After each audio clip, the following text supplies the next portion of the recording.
Монгол Улсын нутагт байрлах Битрэч Чана Дачин Тамсаг компани гэрээт хамтран ажилдаг Зөв Уламж гэдэг компани дээр бол 2016 оны 11-р сарын 26-ны өдөр 18 цагт одоо хордлого авлаа. Хүн одоо хордлого төртлөө гэдэг мэдээлэл эрүүл мэндийн яам дээр авсан байгаа.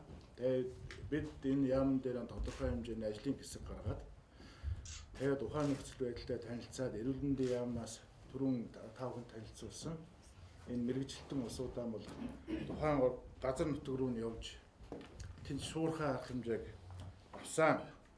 Нийтдээ бол 23 хүн энэ хордлогод өртсөн байгаа. За 4 хүн асуулсан. 3 нь одоо эмнэлэг явах замдаа, 1 хүн бол тухайн газар нутагт орон нутаг дээр асуулсан. За тус компани одоо махны агуулгад байсан канистртай үл мэдэгдэх шингэнийг тэнд байгаа усууд 23 хүн уусан гэсэн анхны мэдүүлэгтэй байгаа. Тэн дээр бол үнэрлээд үзэхэд бол хятад архины үнэртэй гэсэн. Тийм учраас энэ усууд бол дээрээс балгаж хувааж уусан байгаа. Уух хэмжээнээсээ шалтгаалуулаад хүндрэл бол цаашдаа гарсан. Бид бол тодорхой хэмжээнд яаралтай арга хэмжээ авч энэ эмнэлгийнхаа эрүүл мэндийн салбарынхаа эмчнэрийг зөвлөх эмчнэрийн хор судлалын мэрэгжилтэнгүүдээ явуулсны үр дүнд бол энийг бол одоо бас тодорхой цаг хугацаанд илт илрүүлж оншилж эрүүл мэндийн бусад усуудыг эрүүл мэндийн үйлдэлд хамруулж одоо тодорхой хэмжээнд барьж авч чадсан гэж ойлгож байгаа. Ер нь тэнд хамрагдсан усууд бол метилийн техникийн спирт хэрэглэсэн гэдэг нь сая мэрэгжлийн ханалт. За манай эмч нарын бас очиж хийсэн дүгнэлтээр бол тогтоогдсон байгаа. Бид бас олон жилийн өмнө бас Багнуурт ийм хордлоготой асуудалтай тулгарч байсан. Цаашдаа бид бас авах арга хэмжээг бол эрүүл мэндийн яамнаас зохион байгуулж хордлого яаралтай ийм асуудал үүсгэд туслах баг алсын дуудлага тэнд хэрэглэгдэх онцлох эмчлэх ийм одоо багаж тоног төхөөрөмжийн асуудлыг улсын онцгой комиссийн засгийн газарт бас асуулыг тавьж оролцсон байгаа. Ерөнхийдөө довчхон мэдээлэл өгөхөд ийм байна. Тэгээд 5 хүний бүрэлдэхүүнтэй нарийн мэрэгжлийн эмч нар ажиллаад өнөөдөр ирж эрүүл мэндийн яам дээр бас ажилласан мэдээлэлээ хийж байгаа. Тийм учраас энэтэй холбогдуулсан саяны арга хэмжээтэй холбогдуулсан тодруулах зөвлөл та бүхнээс асууж болно гэж. Өнөөдрийн байдлаар 17 хүн эмчилгээнд байгаа. Тэрний 5 хүн нь эрчим тэмцээний тасгалт, бус нь ерөнхий эмчилгээний тасгалт эмнэлгийн хяналтанд байгаа.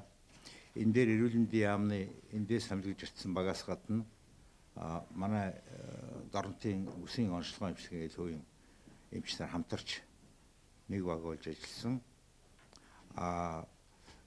Саяын очрол даргын хэрдэг оншийн ерөнхий юу бол техникийн спиртийн холимог, метилийн спиртийн холцтой, тэгээ бусад холцтой тийм техникийн спиртийн спиртүүдийн холцтой тийм шингэний хордлого байсан. За эмнэлэгт ирсэн хүмүүсээс одоогийн байдлаар бол биеийн байдал нь бол 5 хүн сэхэнд байгаа боловч 2 нь тогтвортой дунд, ер нь бүгдээрээ дунд хуучин биднийг очиход бол 2 нь тогтвортой хүндүтэр байдалтай, 3 нь дунд зэргийн гэсэн үнэлгээтэй ийм байдалтай сэхэнд 5 хүн байсан. Үлдсэн хүмүүс нь бол биеийн байдал нь бол харьцангуйгаар тогтвортой ийм байдалтай байсан. Монгол Улсын стандарт заагдсан хордлого сайлах ерөнхий эмчилгээ хийсэн. За техникийн шингэнтэй холбоотой техникийн спиртүүдийн хордлого сайлдаг өвөрмөлс эмчилгээнүүдийг хийсэн. За тэрэн дээр одоо цус цэвэршүүлэх референт эмчилгээнүүдийн хэд хэдэн процедурыг одоо хийсэн. Нийтдээ давхарцсан тоогоор 14 удаа энэ эмчилгээ хийсэн, 7 хүнд хийсэн байгаа. Одоогийн байдлаар бол хүмүүсийн биеийн байдал одоо 100 гаруй цаг өнгөрсөн, хүмүүсийн биеийн байдал тогтвортой, бүх хүмүүсийн биеийн байдал сайжрах хандлагатай байгаа. Клиник үзүүлэлтүүд нь чим байгаа. Үзэлгээр лабораторийн шинжилгээ бусад юмнуудаар энэ байдал бол батлагдж байгаа. Тийм учраас бол одоо цаашдаа энэ эрүүл мэндийн хүмүүсийн эрүүл мэндийн байдал бол тогтвортой байдал шилжлээ гэсэн ийм үнэлгээ хийгээд бид нар урд шин өнөө өглөө үргэлжлээ. Боломжтой. Боломжтой. Яагаад тэгэхээр бид нар түрүүн очротойгоо ярьлаа. Баган нуур дээр гарч ирсэн гэх тийм бид нарт бас хуучин манаас туршлага 27-сан туршлага бий л дээ. Тийм учраас болвол энэ тархины хаван, нүдний угны хаван энэ төргээд нөгөө сохор хавилтайг ярьдаг шүү дээ.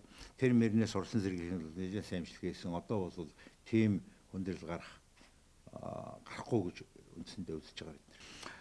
Ер нь бол сонгодог хэлбэрээрээ бол гүнзгий хэлбэрийн хордлого үүсэн, тархины хаван үүсэн, нүдний хараа, нүд цохор нь тэргээд тийм одоо түүнээс гадна цусны гаралтай, цусны урсгалын цусны гипокси гэж байдیں۔ Тийм юм үүснэ тэр гэсэн тийм ерөнхий үндсэн шинжлүүлэлт тодорхойлогддیں۔ Гэхдээ саяын тохиолдолд бол эмчилгээ үйлчилгээ ирж эхэлсэн, онцлогооч ирж эхэлсэн. Бид нарыг очихоос өмнө бас бүсийн төвийн эмчнэр бол сайн арга хэмжээ авсан байсан. Бид нар эндээс сэтгэл медицинаар байнга холбогдож ирсэн. Тийм учраас бол энэ хүндрэлүүдээс үндсэндээ хүмүүсээ аварч чадсан гэж үзэж байна.